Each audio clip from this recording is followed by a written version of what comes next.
For the past 4 years, I've operated my own business doing eyelash extensions. And about 2 years in, my friend and I decided we wanted to venture into something together, where we would teach people how to do eyelash extensions. About 6 months in, we came to a crossroads on how we would divide the profit. My friend wanted our profits to be split 60-40, depending on who recruited the student, because she seemed to be recruiting more of them.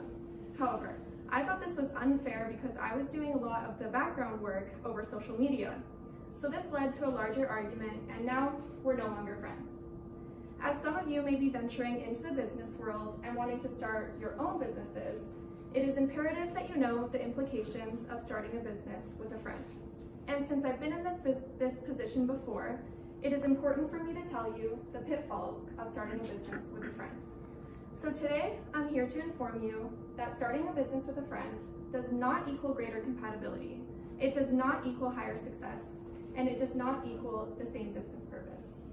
Now, let's look at the first pitfall of starting a business with a friend. The first pitfall of starting a business with a friend is compatibility in the business. Just because you are compatible as friends does not mean you will be compatible as business partners. For example, one person might be thinking that profit is the most important aspect of the business, whereas the other person might be more focused on doing things ethically and not caring as much about the profits. In my own experience, this was one of the issues. I wanted to use vegan and cruelty-free products, and as most products like that, they're more expensive. Whereas my friend did not care about how the products were or where they came from, she just wanted them to be cheap so we could make more money.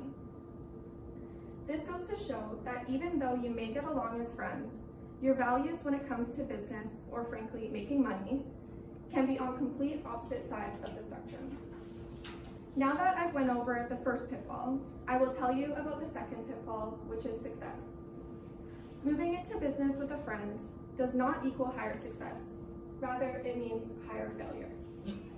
And the price of failure is not just losing money or the business, but it is also losing a friend in most cases. As I said previously, that friend that I went into business with and I no longer have a friendship. This can put it into perspective for most, that the price of failure when going into business with a friend is much larger than going into business with someone you didn't have a relationship beforehand. If my experience with this matter is not enough, I will use the words of John Rockefeller, who was an influential business person and has been considered the wealthiest American of all time. He says, "A friendship built on business can be glorious, while a business built on friendship can be murder." Now, it is difficult to find statistics that show how many people go into business with friends, but according to a post by the New York Times, an article titled, "Friends Don't Always Make Good Partners," Scott Testa, who is another influential business person, agreed with this quote after starting a company with a friend he had known for 15 years. When they came to a disagreement in how they would grow the business, they stopped talking, sold the business, and ultimately the friendship ended. This shows that starting a business with a friend can lead to things much larger than failure, and that is losing a good friend. Lastly, the third pitfall is that your business purposes may differ. Starting a business is best backed up by the motivation to do so, but that is not always the case, especially when your partner has different intentions than you.